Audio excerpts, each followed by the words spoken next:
of the earth. So you were saying that this didn't happen to the so-called blacks in Americas. How can you prove that when this is exactly what happened to our people? Let them know. That's exactly what can you deny that? Is this factual or not? Did that happen? Did that happen? That happened, yes, right? Right. Okay, so where is Israel located on the map? What is it attached to?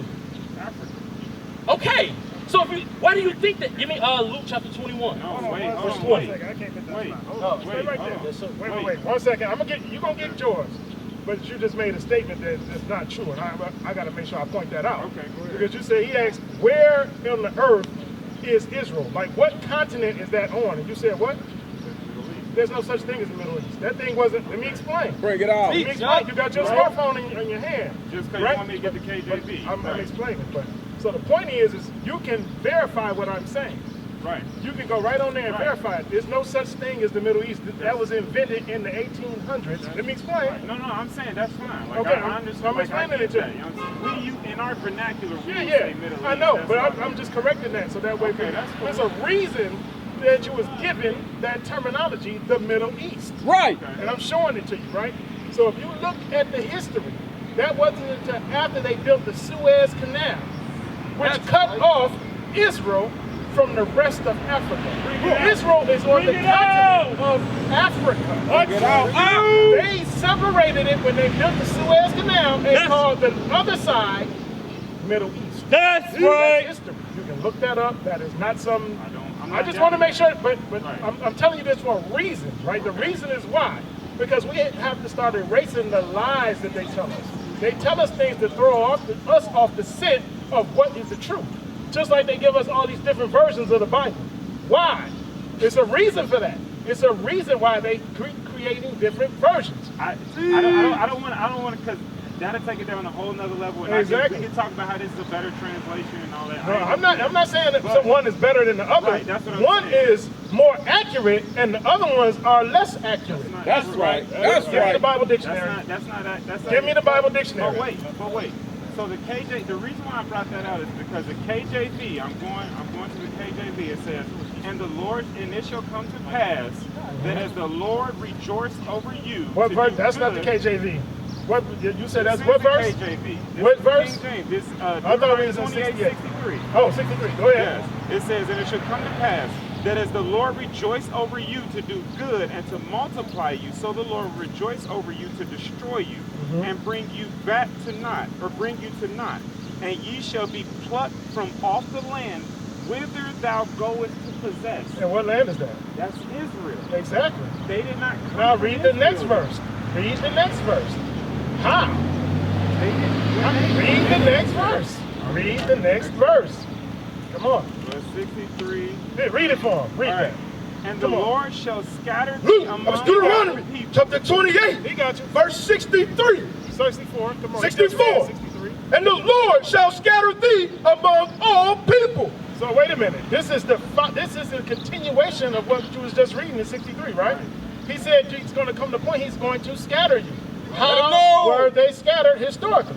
How were the Israelites scattered? Explain. I mean, well, you got the Assyrians. What they did was they brought in the Assyrians and they brought in a whole bunch of people to intermingle the people, basically to muddy up the bloodline where you get the Samaritans from and all that other stuff. No. Samaritan is. So what is Samaria? Get that in Isaiah chapter. What's that? 7 to 9. Get that in Samaria. So wait, Let's find out. So when it says I am going to pluck you from the land that you came from, that you're going into possess. That you're going to That possess. already happened. Exactly. That's why we're not there. Read. Isaiah chapter 7, verse 9. And the head of Ephraim is Samaria. The head. When it says the head of Ephraim is. Read verse 8. Isaiah chapter 7, verse 8. For the head of Syria is Damascus. When it says the head of Syria is Damascus, meaning what? Well, I'm asking you, what does this mean? Read it again. Isaiah chapter 7, verse 8. For the head of Syria is Damascus. What does that mean? That's like their capital. That's exactly what it means. Right. Well, say that last part again. Those are the people who were over them. No. Read it again. Isaiah chapter 7, verse 8. For the head of Syria is Damascus. You was right, meaning the head is what? That's where you're losing me there. It said the head of Syria is Damascus. Syria is what? What is Syria? What is it? Well, what do they call it? The United States of America is a what? It's a place. But what is it? What is that? It's a country. Yeah. Okay. I'm just listen. Yeah, You probably trying to figure out like listen. what you mean. I want to make sure you. I don't want you to think I'm up here to combat you. Right. I'm trying to make sure you understand. That's why I'm asking questions to make sure that we're going along the same path, so that way we can end up in the same place. Right. And not you thinking one thing and I'm thinking we're in another place, and then we got confusion. Right? So, Syria is a country. Damascus is what? But what is it? It's a city. It's a city, right? It's the capital. You was right when you said it the first time, but when you add, that's why I'm like, maybe we're not on the same page yet. Syria is the country. Damascus is the city. And the head of Damascus is Rezin. And the head of Damascus is Rezin. You know who Rezin is? And Rezin was he was the leader over the Syrian people, and his capital city was in Damascus. Right. So that's what this is going into. But watch the next part. And within 65 years shall Ephraim be broken, that it be not a people. Read. And the head of Ephraim is Samaria. So the capital city of Ephraim, which is a tribe of Israel, where y'all tribes at? Okay. The head, meaning the capital city of the children of Ephraim, which is the land that they was given by Joshua, was Samaria, right? It's Samaria. And the head of Samaria is Ramaliah's son. So, and the person that was over it was who? Is Ramaliah's son. So the point is these you got countries and you got cities. That city of Samaria was given to the people of Israel. That's our land. That's our land. That's part of the nation of Israel. So at that time, so you say the Assyrians came in. They did. They came in. They took us out of it. They took us out of the land. That's true. They also came in and they tried to set people in our land. That's true. But get Numbers 1 and 18. This is what you always got to remember. That is true. We don't have an argument there. But it's something that you got to remember. And then once you put this into place, then you understand that part better. Come on. The book of Numbers, chapter 1, verse 18. And they assembled all the congregation together on the first day of the second month, and they declared their pedigrees after their families by the house of their fathers. So the pedigree is determined by the father. You understand what it says, pedigree, right?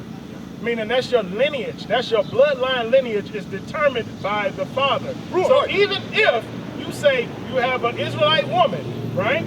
And that Israelite woman lies down, she has a husband. And say a Syrian man lays down with her and she gets pregnant. That child is an Assyrian, even though she's an Israelite woman. Bring correct? it up! You on the same page? But that does not mean that she didn't already have 3 children with her Israelite husband. Those are still Israelites. So even though it was some instances of that. That's why when you look at the northern kingdom of Israel, which is the so-called Hispanics, the Native Americans, they have a different look. Why? Because it's documented in the book. Where's that at? Hosea? Hosea, where it documented that they laid down with the other nations. Get that in Hosea. Teach up. So the point is that it's not about the look of the people. It's the bloodline of the right. But what I'm saying is, it says that they actually pulled them from the land. They did. So did they go back? So when you go to Deuteronomy chapter 28, verse 68, that means that you can't just use that as a staple mark to say, this is us because look what happened here. Yes, you can. Go to verse 46. Watch this. Okay. Hold on. We don't need Hosea. Go Deuteronomy 28, get verse 46. You have to use it as this because this is how God told you to use it. So I can't go and invent in my own mind and say, I'm not going to use this way, even though the scriptures specifically tell you to use it this way. That's right. I have to go by what the scripture says, not by what man says, not by what a pastor tells me, not by what a school system. I'm just naming different options to where people get ideas in their mind contrary to what the scriptures actually tell you. Right. Read this. The book of Deuteronomy, chapter 28, verse 46. And they shall be upon thee for a sign. What? It says, and they shall be upon thee for a sign. What does that mean?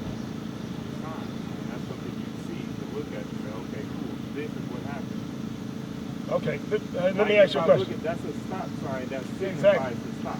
Okay, and that's a sign too. What does that sign do? Stop sign. What is it? No, above it, it says something. Oh, E for E, so it's on the street. Okay, so what is it doing?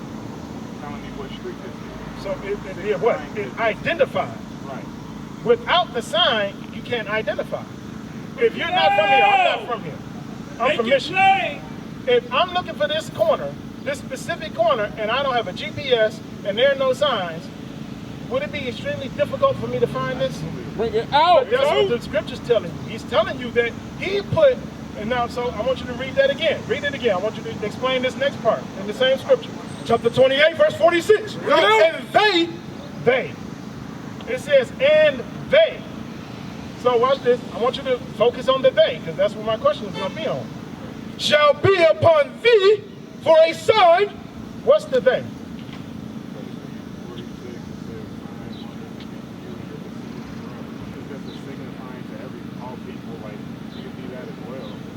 Read it again.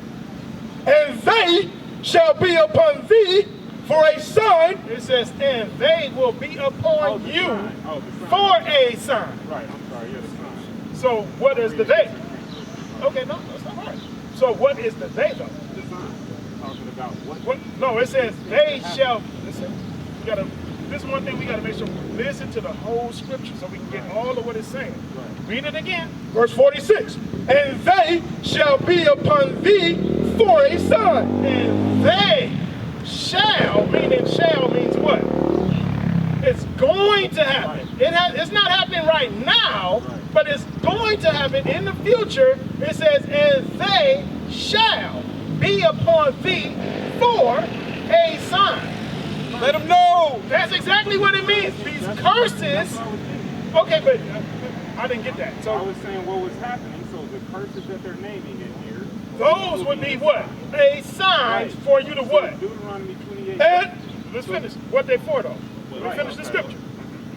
Upon thee for a sign and for a wonder, and upon thy seed forever. So he said that once these curses come upon you, they're going to be upon these people that he's speaking to for how long? So that means no matter what time after that point where they kick in, they're going to stay upon those people. And you'll be able to use them to identify who those people are. Teach. That's what we just read. We agreed all the way up until now I explained it. Now we have a disagreement. But we agreed all the way up to that point. Like, that's why I kept checking to make sure that we on the same page. That's why remember I just said a second ago that we end up in different places. Because now you're in a whole different place. Well, we was just at Deuteronomy 28 and 46, and we still trying to make sure we understand it. Right. You said some stuff about the verse Okay. that I disagree with, and you ran to another verse. We have to finish this verse to make sure we understand it. That's I can't right. go over to 63 yet when we still dealing with 46. If we don't understand 46, there's no point in going to 63. We gotta understand this one. That's right. So let's finish. That's all I'm at. Let's finish it. Let's make sure we understand it properly, scripturally, right? Then we can look at the other scriptures through the proper lens. Okay. So now let's get it. Let's get it I'm again. going to read it from the HSV. No. We can't deal with that because that's a false version of the Bible. That's why I had them get the.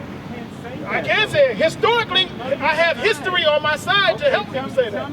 Let's get the history. So you should be able to pull up the same type of history I'm about to pull up. Read it. King James. You should be able to pull up the same history about that version that I'm pulling up about this version. The Bible Dictionary, King James Version. When Elizabeth died in 1603, 47 of the best Hebrew and Greek scholars of the day were divided into 6 groups. 3 for the Old Testament, 2 for the New, and 1 for the Apocrypha. So wait a minute. This is what you got to understand. They didn't just have some small group of people take the book or take the text and then say, this is how we're translating it. What they did, and when you understand the history of how this Bible was put together, this version of the Bible, he had 6 different groups take this Bible, separate into different colleges with the experts in that language, right? And they translated it without speaking to one another. Let me finish. 2 of the groups met at Oxford, 2 at Cambridge, and 2 at Westminster. They're all in different locations, translating it totally separately. And these are what? Experts in this language. Right now, there is no expert in Hebrew language. There is no expert in Hebrew language. Hebrew language is dead. It's a dead tongue. Bring it up, man. There's no experts in it. How can you be when there's a dead tongue? Just because we don't speak anymore doesn't mean it's dead. You don't know the definition of some of the words that they were teaching. Like right now, a lot of the definitions they get from Ben Yehuda. Ben Yehuda is not even a linguist. He's not a linguist. Bring it out. Wasn't even Hold on. But wait. Do you understand? Do you acknowledge what I just said? But those were still translations from the original text. That's right. But these were separated into separate groups. Understand? So where does it say? Separate? Wait. I want you to understand. Because we get talking over each other, we ain't gonna never get to understand it. You're right. It's frustrating because you're saying stuff that's like. But I'm trying to make you. I understand you may disagree, and I'm going to give you. Obviously, you see, I'm giving you your opportunities to speak. I'll be quiet. I'm listening. Right? Let's deal decently and in order. Right. I'm understanding now. I want you to understand. When they give me the history, if you have that history, I'm willing to listen to it. When they find it, where they took this Bible, that version of the Bible, separated into different groups.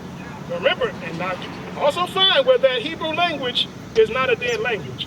Also, you have to show me where Ben Yehuda was actually a linguist, which is noted that he wasn't, because a lot of the definitions they came with in this understanding of Hebrew start from him.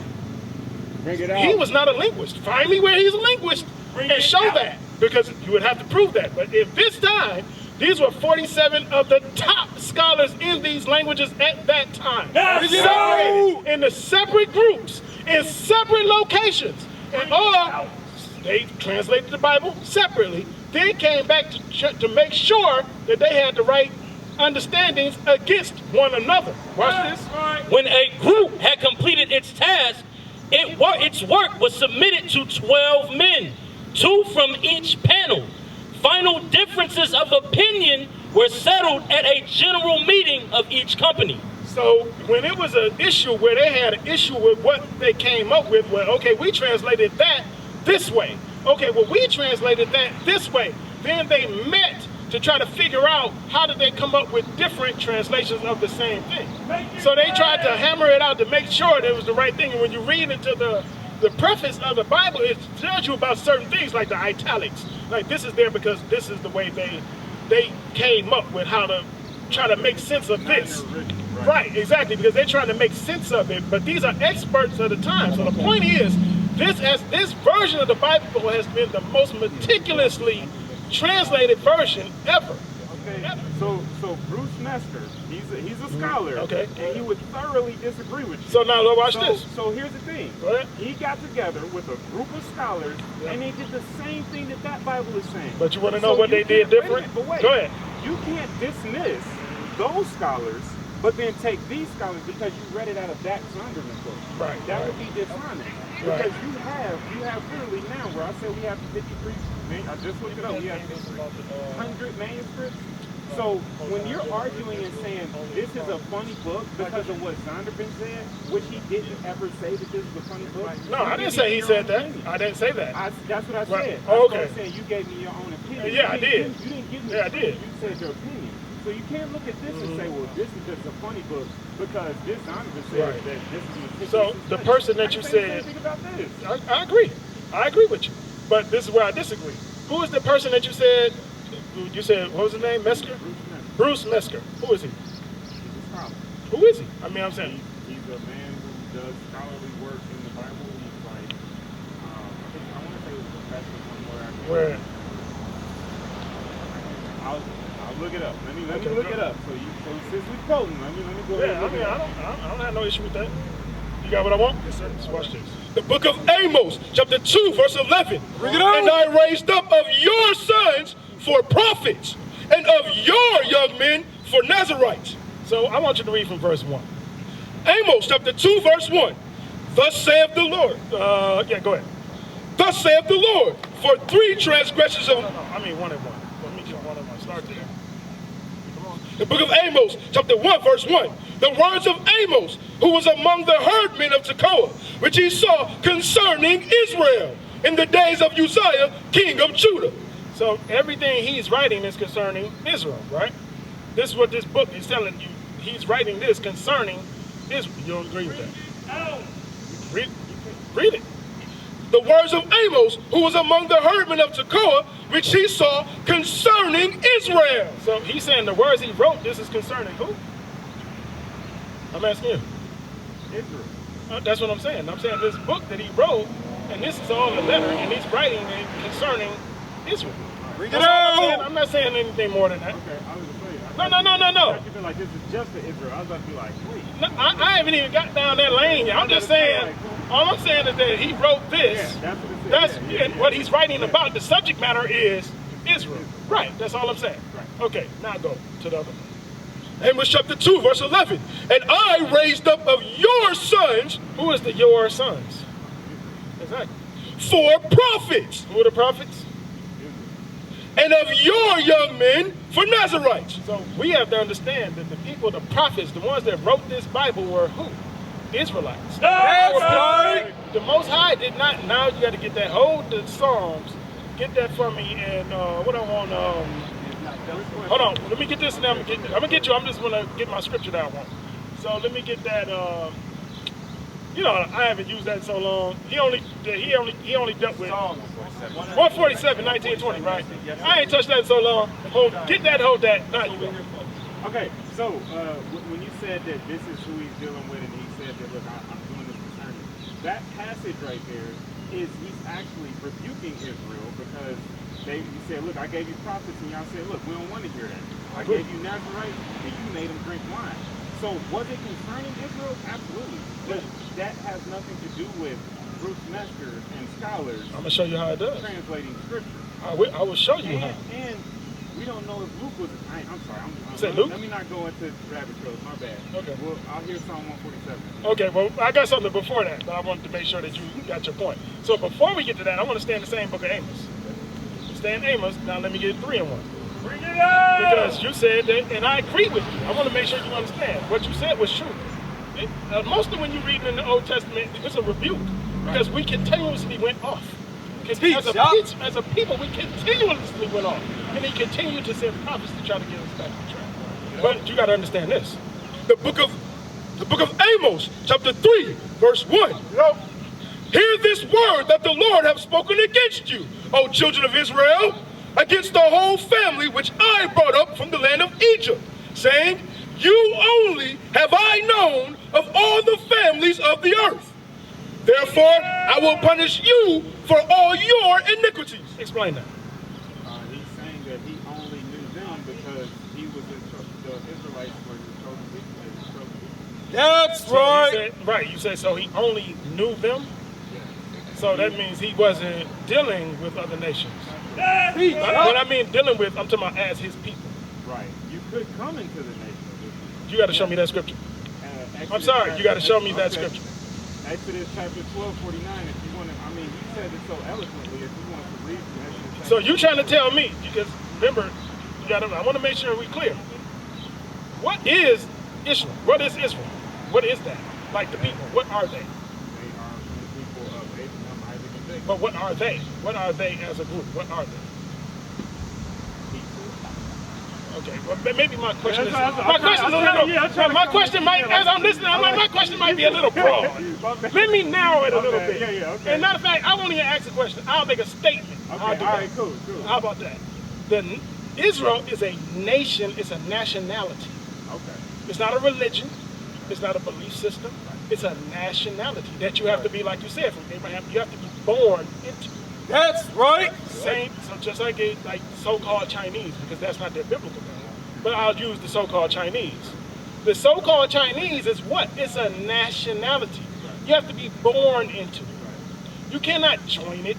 You can't eat Chinese food and say, now I'm Chinese. You can't start speaking Chinese, follow Buddhism, eat Chinese food, and then say I'm Chinese now. Bring it out! You have to be born into it. It's a bloodline. That's why we read what? Numbers 1 and 18, it told you it's by your father. You can't join the nationality. You can't say, well, you know what? I'm going to come to your places of learning. I'm now One of you. No, you don't have the bloodline. If you don't have the bloodline, you cannot be it. You may be able to be around it. You may be upstanding. And you gotta understand, Israel is set up, was always being set up as what? As the priests over the land. To do what? To teach everybody else how to follow God. That's not to say that they won't be able to follow God, they will. But they cannot go to this level because that's not their position. He has a chosen people to rise to this level to teach everybody else how to follow. We used to scream black power while Heron was pushed. But at the end of the day, nothing's in vain. Iuic has been given a vision. The tents of Judah has risen. Many has attempted the mission. Minor murmuring, omitting, and missing the mark. Just reading that he had the flame of fire in his eyes gave us the spark. We on Paul's mission. We out on the road. Purple and gold. From Mexico, Cuba, Haiti, Ghana, Sierra Leone. 144,000 boots banging, concrete crackling. These are our men repented at heart. The scriptures is proof. Iuic, we deliver the truth.